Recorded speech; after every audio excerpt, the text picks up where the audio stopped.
কাৰণ যোৰহাটৰ প্ৰথম অৱস্থাতে এই যোৰহাট বা আমাৰ যোৰহাট বুলি যিটো নাগৰিক মঞ্চ খুলি আজি অৰূপ দত্ত ডাঙৰীয়াৰ উপজা দিনৰ দিনা আপোনাৰ খবৰ দৰে শুভান্নুধায়ী লোকৰ সন্মুখত তেওঁ যে এটা অংগীকাৰ কৰিলে, তেওঁ যে এটা পণ ললে যে এতিয়াৰ পৰা আমি যিবোৰ কাম কৰিম সেই কামবোৰ কোনোবা এটা বিশেষ ৰাজনৈতিক দল আদৰ্শৰ ঊৰ্ধ্বলৈ গৈ সঁচা অৰ্থত যোৰহাট বা অসম মাতৃক যিসকল লোকে আমাক আচলতে জাতিটোক সমৃদ্ধ কৰিছে তেনে মানুহক বৰণ কৰিবলৈ, সন্মান দিবলৈ আৰু সমাজৰ অন্যান্য আনচাং হিৰোজ এণ্ড হিৰোইনছ তেওঁলোকৰ হৈ কাম কৰিবলৈ তেওঁলোকে বদ্ধপৰিকৰ হৈছে।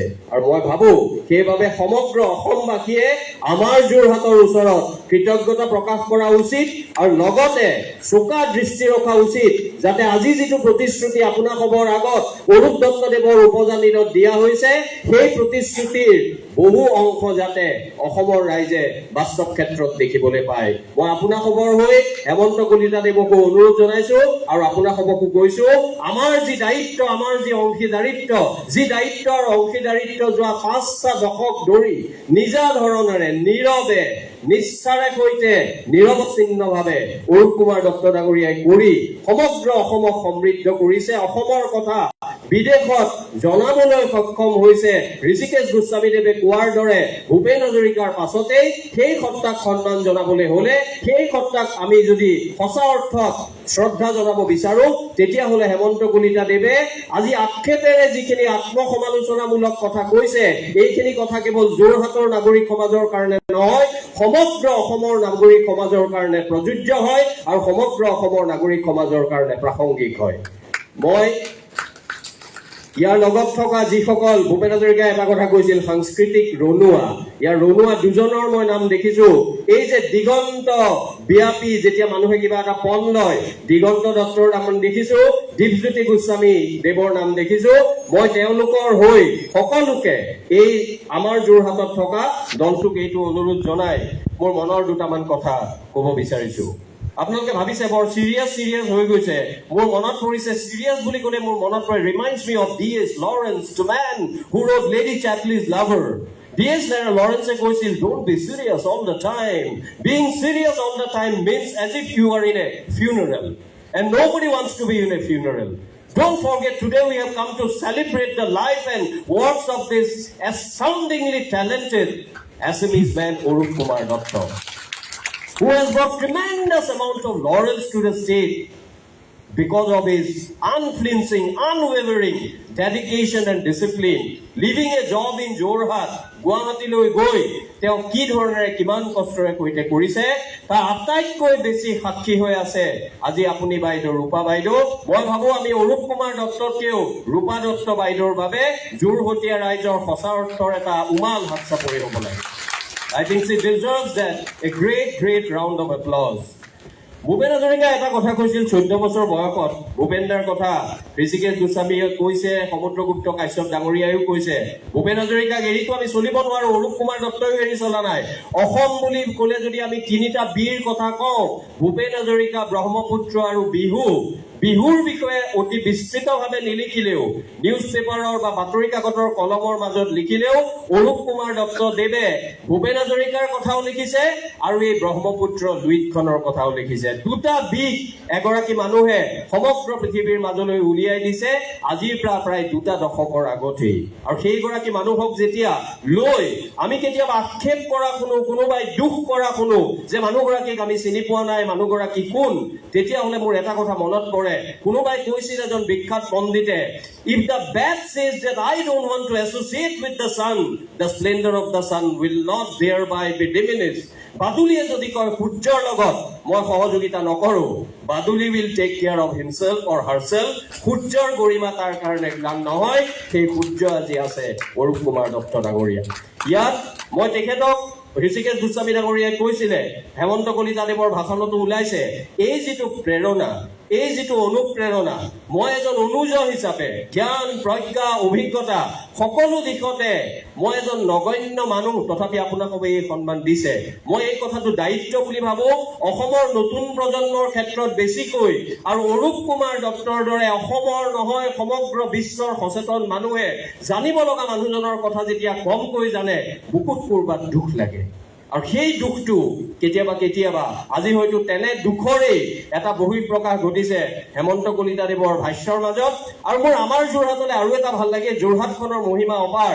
আপোনালোকে শেষত বহাখিনিয়ে গম পোৱা নাই, সন্মুখৰ ৩-৪ আসনৰ মানুহে গম পাইছে যে হেমন্ত কলিতাদেৱ যেতিয়া সভাপতিৰ আসন ল'বলৈ যেতিয়া আহিছিল, তেওঁ ইয়াত উজুতি খাই পৰিছিল। কিন্তু যোৰহাটৰ মৰমৰ বাবে তেওঁ এনেকে উজুতি খালে, তেওঁ সুন্দৰভাৱে আহি ইয়াত আসন গ্ৰহণ কৰিলে। বেলেগ ঠাই হোৱাহেঁতেন মই কোনো ঠাইৰ প্ৰতি মোৰ বেয়া ভাৱ নাই, মোৰ কিন্তু সন্দেহ আছিল। এই যোৰহাটৰ মৰম, এই যোৰহাটৰ যোগাত্মক সমালোচনা, এই যোৰহাটৰ যিটো যোৰহাটৰ ইথোছ এছ'চিয়েটেড উইথ দিছ টাউন, সেই কথাটো কিন্তু আমি অব্যাহত ৰাখিব লাগিব। সেইটো অব্যাহত ৰাখিছে এগৰাকী যোৰহটীয়া হিচাপে, এগৰাকী অসমীয়া হিচাপে, এগৰাকী ভাৰতীয় হিচাপে আৰু এগৰাকী বিশ্ব নাগৰিক হিচাপে অৰূপ কুমাৰ দত্তই সেই কথাটো ৰাখিবলৈ সক্ষম হৈছে। ভূপেন হাজৰিকাই ক'লে যে অগ্নিযুগৰ ফিৰিঙতি মই নতুন অসম গঢ়িম।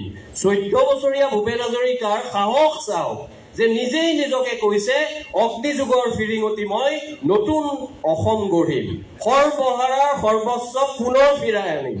মানে মাৰ্ক্সৰ মেনিফেষ্টো বা অন্যান্য পঢ়াৰ আগতেই তেজপুৰত থকা 14 বছৰীয়া ভূপেন হাজৰিকাই সেই যে গুৰুজনাই কৈছিল কিৰাত কছাৰী খাচী গাৰু মিৰি জবল কংক গোৱাল অসম মুলুক ৰজক তুৰুক কুবাচম লেচ চণ্ডাল। 500 বছৰ পিছত ভূপেন হাজৰিকাই নিজা সৃষ্টিৰে 14 বছৰ বয়সত ক'লে যে হৰিজন পাহাৰী হিন্দু মুছলিমৰ বড়ো কুচুতীয়া কছাৰী আহোমৰ অন্তৰ ভেদি মই মৌ বুৱাম ভেদাভেদৰ প্ৰাচীৰ ভাঙি। আৰু এই দুজনৰ মাজত এই যিটো সংযোগ সমন্বয়ৰ যিটো এটা ৰেখা, সেই গোটেইখিনি কথা অৰূপ কুমাৰ দত্তদেৱে যেতিয়া যোৱা বছৰ বা 2 বছৰৰ আগতে মহাপুৰুষগৰাকীৰ লগৰ সেইখন গ্ৰন্থ আমাক উপহাৰ দিলে, এতিয়া অসমীয়ালৈ অনুবাদ হৈছে, বোধকৰ বন্দিতা ফুকনে কৰিছে। তেওঁ যেন অসমৰ জীৱনৰ, জাতীয় জীৱনৰ সকলোবোৰ দিশ, প্ৰায় চাহৰ কথা কওক, ৰেলৰ কথা কওক, অইল ইণ্ডিয়াৰ কথা কওক, হাইকোৰ্টৰ কথা কওক, সকলো দিশ সামৰি লৈছে। সকলো দিশ সামৰা এইগৰাকী মানুহক আপোনাসৱৰ আগত ভূপেন হাজৰিকাই যে নিজক কৈছিল অগ্নিযুগৰ ফিৰিঙতি, মই ক'ব বিচাৰো এই উদাৰ অসমীয়াত্বক বিশ্বত বিলাই দিব খোজা এইগৰাকীও এটা ফিৰিঙতি। মই তেখেতক ধন্যবাদ আৰু কৃতজ্ঞতা জনাইছো। আৰু মানুহৰ জীৱন আৰু মানুহৰ জীৱিকা আপোনালোকে বহুতে অনুভৱ কৰে অতি ভালকৈ। জীৱন আৰু জীৱিকা কেতিয়াবা মানুহৰ লগত বহু ক্ষেত্ৰত ভাৰতৰ নিচিনা দেশত আমি আচলতে তাৰ লগত এটা সমন্বয় দেখা নাপাওঁ।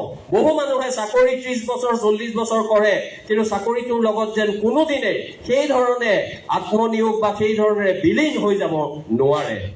এই অৰূপ কুমাৰ দত্তদেৱে জীৱনৰ বহু প্ৰত্যাহ্বান তেওঁ পাইছে, তেওঁ আৰ্থিক প্ৰত্যাহ্বান পাইছে, তেওঁৰ কষ্ট হৈছে, বাইদেউ তেওঁৰ ল'ৰা ছোৱালী সাক্ষী আছে।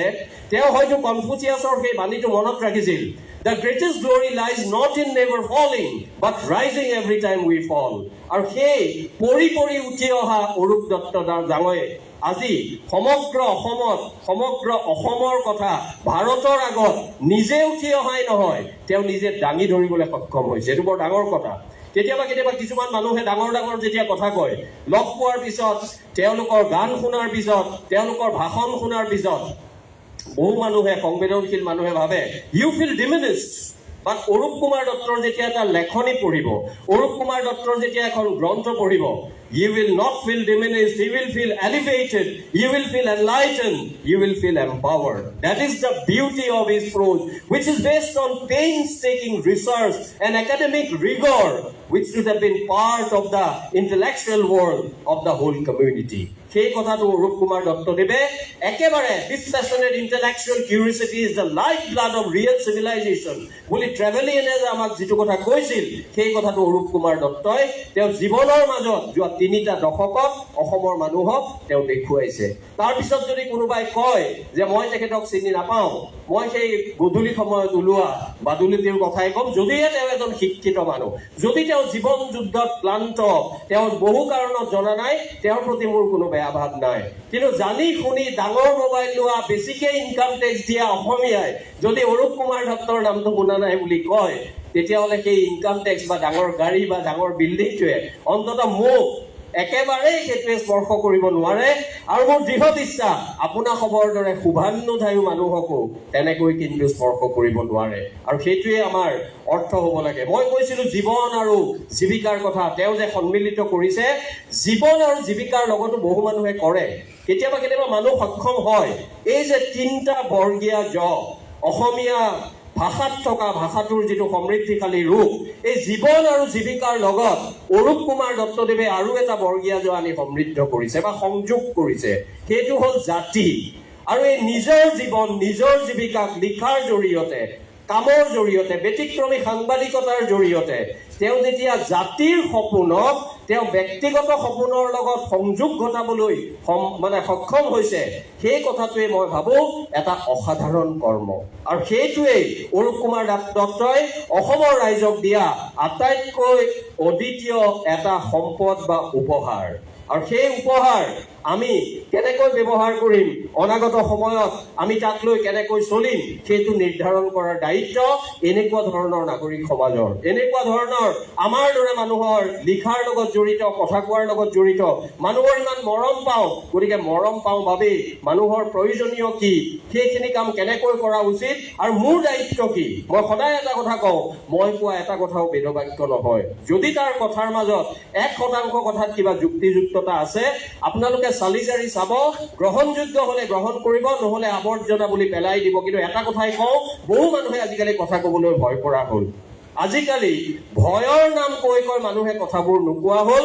সকলোকে ভালৰি ওলাই চলিব লাগে, যে কংগ্ৰেছেও ভাল পাওক, বিজেপিয়েও ভাল পাওক, ছাত্ৰ সন্থাৰ ল'ৰাকেইটাৰ বেয়া নাপাওক, এই অখিলো কাষৰে MLA অখিলকনো কিয় বেয়া পাব লাগে, এই ধৰণৰ মধ্যবিত্তীয় মানসিকতাত পৰি আমি সকলোকে ভালৰি ওলাই থকাৰ যিটো মানসিকতাত সোমাই পৰিছো, তাৰ পৰা মুক্ত হৈ এই যে সঞ্জয় ঘোষৰ উদাহৰণটো দিলে ঋষিকেশ গোস্বামী ডাঙৰীয়াই, সেই কথাবোৰ কিন্তু মুক্ত হৈ দীৰ্ঘদিন ধৰি নিজা ধৰণেৰে আমাক অৰূপ কুমাৰ দত্তই আমাক সেইখিনি কথা শিকাই আহিছে। আৰু সেইবাবেই এই নিষ্ঠা, এই নিৰৱচ্ছিন্ন প্ৰয়াস আৰু এই যিটো জীৱন জীৱিকা আৰু জাতিৰ মাজৰ সংযোগ, তাৰ মাজত তেওঁ এনে এখন অসম তেওঁ পৃথিৱীৰ আগত, ভাৰতৰ আগত দেখুৱাবলৈ সক্ষম হৈছে, যিখন অসমক লৈ প্ৰতিগৰাকী শিক্ষিত মানুহে, প্ৰতিগৰাকী সচেতন মানুহে তেওঁলোকে আচলতে গৌৰৱ কৰিব পাৰে। এতিয়া যদি সোধে, দুটা কথা মই ক'বলৈ বিচাৰো, যে আজিৰ সভাখনত আপোনালোকৰ উপস্থিতি, আপোনালোকৰ আগ্ৰহ, আপোনালোকৰ সতেজ উপস্থিতিয়ে মোক 1969 চনৰ এটা কথালৈ মনত পেলাইছে। আমাৰ ঋষিকেশ গোস্বামী ডাঙৰীয়াই বা সমুদ্ৰগুপ্ত কাশ্যপ ডাঙৰীয়াইও দেখিছে অসম আন্দোলন, হেমন্ত কলিতা নিজেই জড়িত হৈ আছিল। অসম অপ্ৰিয় হলেও সত্য, জ্যোতিপ্ৰসাদ আৰু বিষ্ণু ৰাভাক অধিক জনপ্ৰিয়, প্ৰাসংগিক আৰু মানুহৰ বুকুৰ মাজলৈ, আৰু নামনি অসমত বিহু মাজলৈ লৈ গ'ল অসম আন্দোলনে। আন্দোলনৰ ত্ৰুটি বিচ্যুতি বহুত আছে, কিন্তু এইটো এটা ডাঙৰ কাম তেওঁলোকে কৰিলে। এই যে বিষ্ণু ৰাভাক ঢুকুৱাৰ সময়ত সমগ্ৰ অসমীয়া সচেতন একাংশ মানুহৰ মনত এটা অনুশোচনা লাগিছিল যে আমি যেন এইগৰাকী সৈনিক শিল্পী কলাগুৰুৰ বাবে বিশেষ একো নকৰিলো। তেতিয়া আমাক হীৰেণ ভট্ট, কবি হীৰেণ ভট্টই কবিতাৰ এটা যদি স্তৱক মই কওঁ, সেই কবিতাৰ জৰিয়তে গোটেই জাতিৰ অনুশোচনা তেওঁ যেন ব্যক্ত কৰি আমাক যেন কিছু পৰিমাণে ঋণমুক্ত কৰিছিল। সেই হীৰেণ ভট্টই কৈছিলে, তোমাৰ এই গৰ্বিত বুকু ৰঙা পতাকাৰে ঢাকি থলো। বিষ্ণু ৰাভাকটো দেখিছে বা আপোনালোকে ছবিত হলেও দেখিছে, শকত আবত বিশাল মানুহ। তোমাৰ এই গৰ্বিত বুকু ৰঙা পতাকাৰে ঢাকি থলো, সাগৰ স্পন্দিত দেহ কান্ধত তুলি ললো, এতিয়া মই কি সতে ঘৰলৈ উভতো। মই বোলো দীঘলীয়া কথাৰ প্ৰয়োজন নাই। হীৰেণ ভট্টই সমগ্ৰ অসমীয়া জাতিক যেন ঋণমুক্ত কৰিছিল, ঠিক তেনেকৈ দেৰিকৈ হলেও, মই একেবাৰে তুলনা কৰা বুলি নাভাবিব, কিন্তু কিছুমান কথা প্ৰত্যক্ষভাৱে ক'ব লাগে। আজি আমাৰ যোৰহাটে যিটো পদক্ষেপ ল'লে, সেই পদক্ষেপৰ জৰিয়তে সচেতন শিক্ষিত অসমীয়া মানুহে ইমান দিনে অৰূপ কুমাৰ দত্তক সন্মান জনোৱাৰ ক্ষেত্ৰত যি ধৰণৰ কৃপণালী বা যি ধৰণৰ দ্বিচাৰিতা দেখুৱালে, তাৰ বিৰুদ্ধে আপোনালোকৰ এই অনুষ্ঠানটো এটা সবল প্ৰতিবাদ। মই সেই কথাটোৰ বাবে আমাৰ যোৰহাটৰ এই পদক্ষেপক মই ধন্যবাদ জনাইছো, আৰু মই আশা ৰাখিছো অনাগত সময়তো তেওঁলোকে এইখিনি কথা ৰাখিব। এতিয়া মোৰ কথাবোৰ আপোনালোকে দেখে, মই অলপমান খৰকে কওঁ, খৰকে কোৱাৰ এটা অভ্যাস বা মই কোনো বিশেষ ধৰণেৰে প্ৰস্তুত বা চাই পেলাই ক'বলৈ বেয়া পাওঁ, মোৰ এনে লাগে মই এনেও ভালদৰে কথা ক'ব নোৱাৰো, মই যদি চাই কথা কওঁ আপোনালোকক কথাৰ মাজতে হয়তো হেৰুৱাই পেলাম। আমাৰ যোৰহাটৰ কাকো মই হেৰুৱাব নিবিচাৰো, সেইকাৰণে মই এটা ঘৰুৱা কথা কৈ মই শেষত সামৰিব বিচাৰো। এই এগৰাকী পুলিচ কবি ষ্টেনিস্লাভ কিউবেক তেওঁ এটা সাংঘাতিক কথা কৈছিল। তেওঁ কৈছিল the first condition of immortality is death. মানে if you do not die, you cannot think of becoming immortal. যে অমৰত্বৰ প্ৰথমটো পূৰ্ব চৰ্ত হ'ল মানুহৰ মৃত্যু।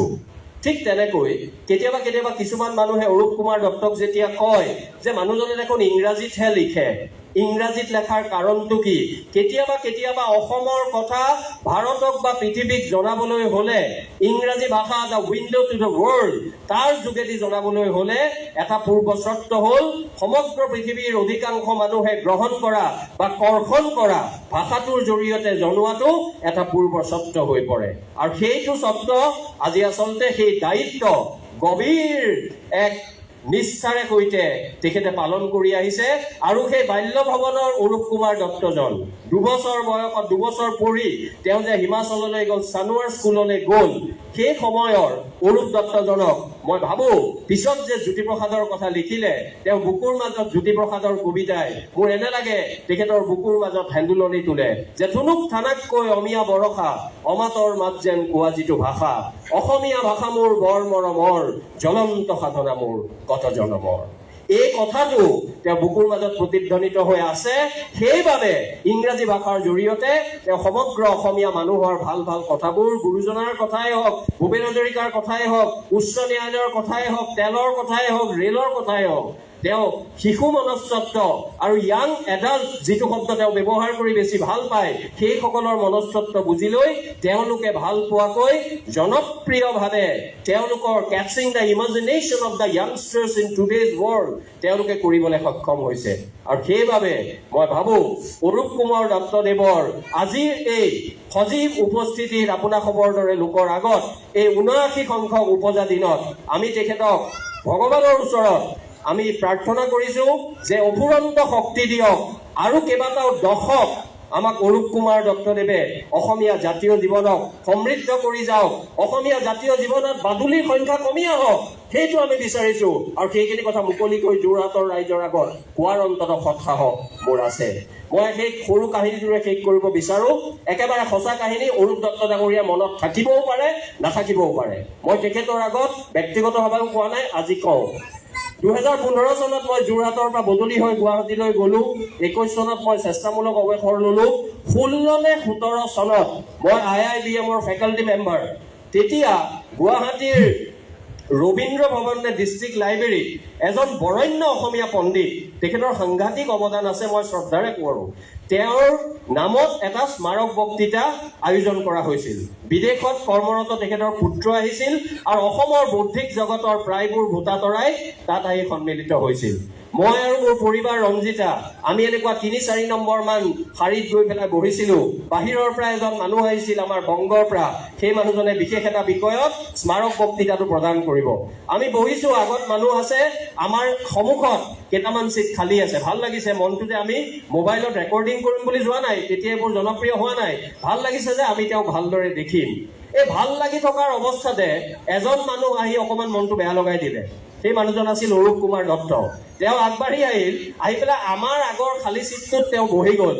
আৰু অৰূপ কুমাৰ দত্ত যিহেতু সকলো দিশতে মোতকৈ ওখ, কায়িকভাৱেও ওখ, লগতে এটা টুপিও পিন্ধি থাকে, গতিকে তেওঁ আমাৰ যিটো মোৰ মনত আশা আছিল মই এনেকে চাম, আমাৰ সেই আশা তেওঁ কিছু পৰিমাণে মষিমূৰ কৰিলে। কিন্তু তাৰ লগত থকা মূল কথাটো আছিল, যেতিয়াই সেই বৰণ্য পণ্ডিতজনে তেওঁ হিন্দীটো নহয়, ইংৰাজীটো নহয়, অসমীয়াটো নহয়, বেলেগ এটা ভাষাত ভাষণ দিবলৈ আৰম্ভ কৰিলে আৰু আমাৰ মঞ্চ শুৱনি কৰা আন কেইজন মানুহেও উদগনি দিলে, হ'ব চলিব, অসমৰ মানুহে বুজি পায়। অৰূপ কুমাৰ দত্ত একে কোবতে উঠিল আৰু ফুৱাই তেওঁ ওলাই পেলাই গুচি গ'ল। আমাৰ কাৰণে মঞ্চ মুকলি হ'ল, কিন্তু আমাৰ মনত কিন্তু চিন্তাৰ উদ্ৰেক কৰি থৈ গ'ল যে অসমক ইংৰাজীত লিখা মানুহজনৰ অসমীয়াত্ব তেওঁৰ বুকুৰ মাজত কিমান সবল, সেই কথাটো অৰূপ কুমাৰ দত্তই আজিৰ পৰা 8-9 বছৰৰ আগতে তেওঁ প্ৰমাণ দি থৈছিল। সেই অৰূপ কুমাৰ দত্ত ডাঙৰীয়া, মই নাজানো আপোনাৰ মনত আছে নাই, বা আপুনি উচাত মাৰি যোৱা কথাটো বৰ মনত আছে নাই নাজানো, যে তুমি গৈছিলা দেখোন আহিলাই ঘূৰি। মই নাজানো আপুনি ক'ত গ'ল, ঘৰলৈ গ'ল নেকি, কিন্তু মই তাৰ মাজত অসমীয়াত্ব দেখো। তাৰ মাজত অসমীয়াত্ব কাৰো প্ৰতি বিদ্বেষ নেদেখো, কাৰো প্ৰতি ঘৃণা নেদেখো। সেই অসমীয়াত্ব হ'ল উদাৰ অসমীয়াত্ব। সেই অসমীয়াত্ব হ'ল অসমৰ ভাষা সাহিত্য সংস্কৃতিৰ জৰিয়তে বহিৰ্বিশ্বক জনোৱা আমাৰ সেই উদাৰতাৰ কথা, গুৰুজনাৰ শংকৰ মাধৱৰ কথা, ভূপেন হাজৰিকাৰ কথা, আমাৰ গোটেই জাতীয় জীৱনৰ সম্পদ আৰু সেই উপাদানসমূহৰ কথা। সেই কামটো নিৰন্তৰভাৱে নিষ্ঠা সহকাৰে কৰি থাকক। আৰু শেষত মই এটা কথাই কামনা কৰিম, যে মন কৰিবলৈ যেতিয়া মানুহে কাম কৰিব, আজি আমাৰ যোৰহাটে যেতিয়া আকৌ কাম কৰিব, আমাৰ যোৰহাটে আজি হেমন্ত কলিতা ডাঙৰীয়াই উজুতি খাই পৰাৰ দৰে কেতিয়াবা হয়তো উজুতি খাব। উজুতি খালে ৰাইজ আমি কিন্তু কিৰিলি নিদিওঁ, উজুতি খোৱা মানুহজনক উঠাই দিম। ভুল কৰিলে আমি সমালোচনা কৰিম, আৰু ভাল কৰিলে বাহ দিম। যেনেকৈ আজি আমি নিজেই ধন্য হৈছো, এইগৰাকী সুযোগ্য অসম সন্তান অৰূপ কুমাৰ দত্তৰ উপজা দিনত উপস্থিত হৈ থাকিবলৈ পায়। ইয়াতকৈ বেছি মই আৰু ক'ব নিবিচাৰো। আপোনাৰ খবৰ দৰে শুভান্নুদায়ী মানুহৰ হৈ মই সন্মানীয় অৰূপ কুমাৰ দত্তৰ উপজা দিনৰ শুভকামনা যাচি পুনৰবাৰ কামনা কৰিছো, 2-3টা দশকলৈ তেওঁ অসমীয়া জাতীয় জীৱনক আগৰ দৰে সমৃদ্ধ কৰি যাওক। ধন্যবাদ।